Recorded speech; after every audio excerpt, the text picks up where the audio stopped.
Welcome back to another episode of the Aerial Outsiders podcast. I'm your host, Kyle, and this is where we talk about drones, NASCAR, football, and basketball. So, welcome to today's podcast. Week 1 of the NFL season is finally here and past us now. I did do a fantasy football league this year in one of my business networking groups, and so far I am recording this before my week 1 is up, so I still have TJ Hawkinson left to go for my fantasy football league. So I am recording this before he even puts points on the board. And to be honest, I think I might be able to get 10 points out of him. As of right now, I am losing by about 9.7 points, give or take. And ESPN has him potentially getting 11 points, so I might be able to get a 2-point win out of this. Not for bragging. I mean, this is just for pride. We're not doing it for money. But I would like to at least see how I do in my first week of fantasy football, of not doing it for a very long time and now doing it. So I hope I can pull out that win. We'll see. Derrick Henry, he kept me in this fantasy football game here for week 1 for me. He did a lot last night. He was amazing. Very good touchdown runs by Derrick Henry, and I loved I love his game. Honestly, he's a running back that if you have in fantasy football, he is amazing. And if you have him on your team, like the Baltimore Ravens do right now, I think they're set at running back until he wants to retire. He's a big boy. He can pretty much run through anything. It takes a lot to get him down. So I think, honestly, I'm going to keep him on my fantasy football team as long as I can. My wide receivers did not do well. They didn't go off. Nico Collins and Terry McLaurin out of Washington. I'm debating about maybe switching up some of my bench receivers. My bench receivers did a lot better than what they did. Who knows? I might sub in Jaden Reed. I might sub in Shakir. Shakir actually did well last night in their win against Baltimore. I did watch the highlights of that game. Wow. What a comeback for Buffalo. And what a performance by Josh Allen. You have to respect Josh Allen. He is a complete quarterback. I would say that he's probably, I wouldn't say he's better than Mahomes, but in essence, I would say Allen versus Mahomes is today's Manning versus Brady.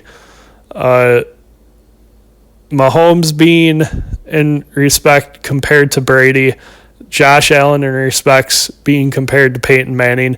And I'd like to kind of put this in perspective here. Back in 2007, early 2000s, I don't know my audience quite that well yet. I know I don't have a lot of listeners, but I know I'm gaining listeners every day. But I want to try and put this in perspective. Back in the early 2000s, Tom Brady and Peyton Manning, two best QBs in the league, they went head-to-head for many years in a row in the playoffs.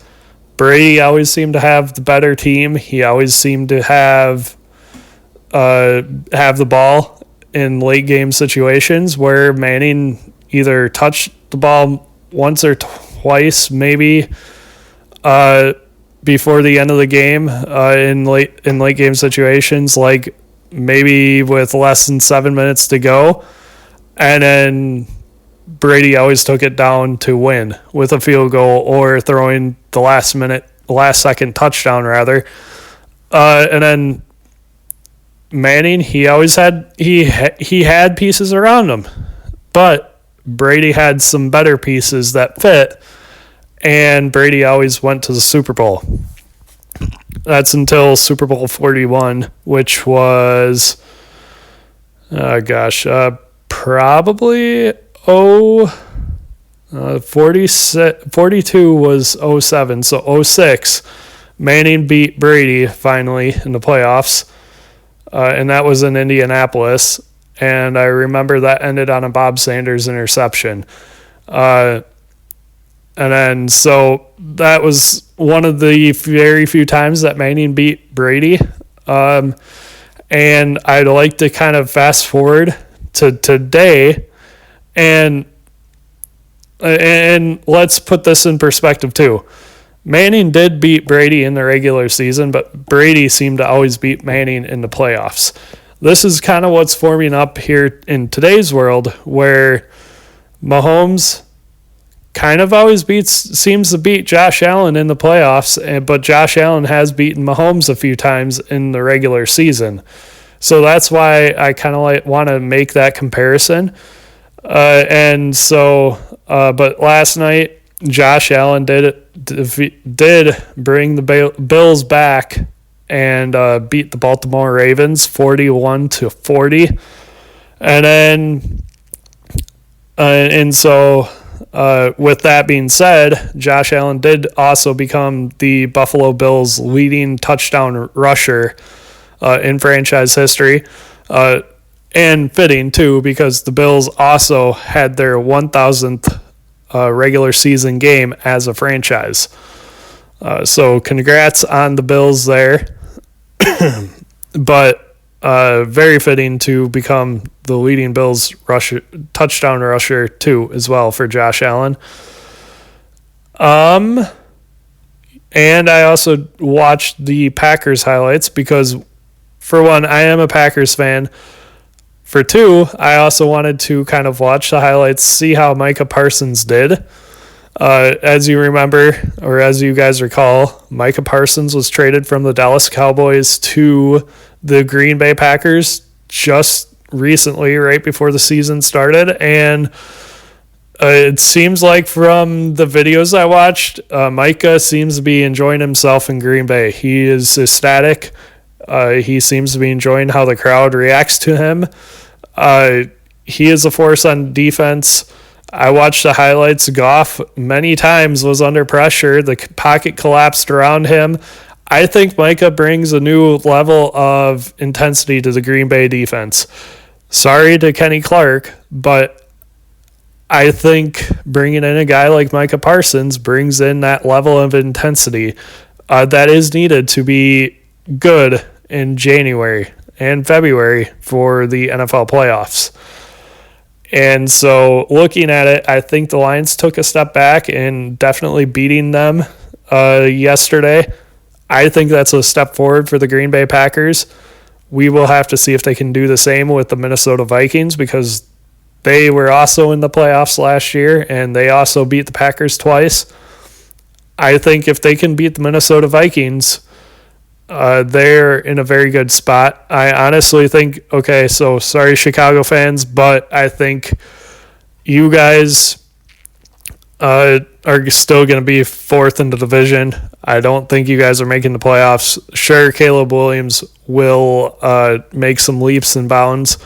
Yes, they play tonight, but I think Minnesota just has too many weapons to play with, and especially if you have one of the better receivers in the game, Justin Jefferson. You're gonna. I honestly don't think they're gonna beat the Minnesota Vikings, and but we'll have to see. Like I said, I'm recording this before the game, so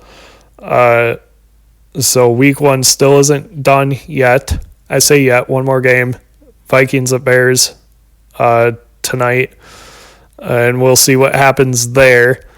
Other than that, it looked like the league had some pretty good games. The Steelers defense, granted the Steelers did win, but I'm surprised they did not put up any points really at all. So we'll see how that goes. But I think week I'll try to sub in the Baltimore defense, but I think the way to go with defense is to play the defense where whatever defense you have, see what matchups they have, and play that defense because I think, honestly, that's the way to go with defenses, especially because then you can see if you match up with a bad team or not. And I thought Pittsburgh had a better defense than, say, the Jets offense, but I guess I was wrong. So you get it wrong sometimes. I'm not too worried about it. We'll see what happens tonight, and then we'll see what changes I end up making. But definitely tune in to Amazon Prime Thursday night to catch the Washington Commanders visit Lambeau Field to play the Green Bay Packers. So Green Bay plays again Thursday night, and tune in to see that. See Micah Parsons, see Jaden Reed, Justin Wicks, and Romeo Dobbs light it up in Lambeau Field. So, but we'll see what happens there. This episode is brought to you by Netzler Drone Services, LLC, a Omaha-based drone service company specializing in construction monitoring, real estate and small events, and thermal imaging. Email Kyle at netzelair.com today.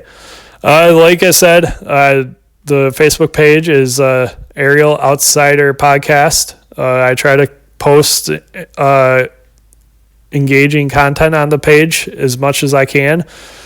And please give that a like and a follow. And also, please keep on listening. And I'll try to bring you as good as content as I can. And I'll try to, and what I'm trying to do is trying to blend the two topics of the three sports and drone topics all together in one podcast. Have a great day, and I will see you in the next podcast.